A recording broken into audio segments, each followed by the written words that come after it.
Sandy beaches, beautiful water, just some of the perks of living here in South Florida, but danger is lurking just off the coast. South Florida's waters are home to some of the most feared creatures in the world. Of course, we're talking about sharks. But are we really the ones in the most danger, or is it the sharks themselves? Our own Ian Margol investigates how these predators are becoming the prey and what's being done to save them. Their reputation for being deadly hunters and fearsome predators makes sharks one of the most fascinating species on the planet. All right, hold up. But these magnificent fish are in danger. Sharks are struggling. It's estimated that over 100 million sharks are being killed every single year around the world. This is the first line of defense to protect those sharks.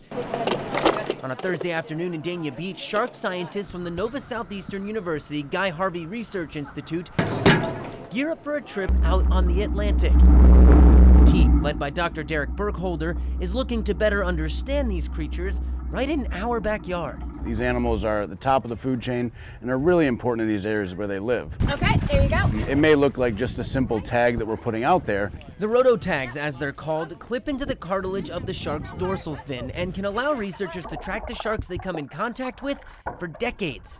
We've even had divers that get close enough to sharks that can read the tag and call us up and tell us where that shark has gone.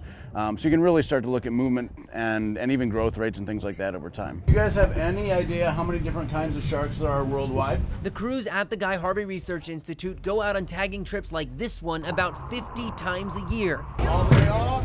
And this time, they were joined by students from New River Middle School who had the opportunity to do everything from setting up the bait Give it a nice big throw to actually hauling in sharks. Great to see the flip, literally from the beginning of the day to the end of the day, of people's perceptions of these animals and really have a better understanding and take that away. Throughout the day, the crew set up about 30 sets of bait. All right, give it a throw. Then they cross their fingers, hoping they get a catch.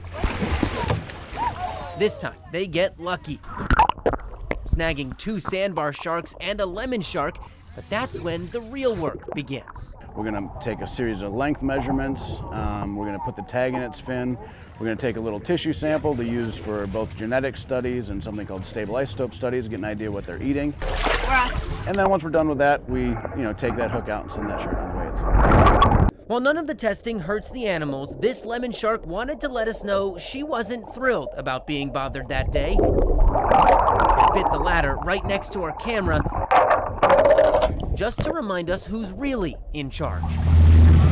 With all of their information recorded, the crew heads back to shore, armed with data that could one day save these sharks. Being in South Florida, a lot of people are on the ocean, in the ocean, spend a lot of time out here, but until you learn about it and know better ways to understand it, it's really hard to get this information across. Hold up. Get anybody who wants to come out here to learn about these animals firsthand and, hopefully go away with a little more understanding that they can share with everybody else. In Broward County, Ian Margol, Local 10 News.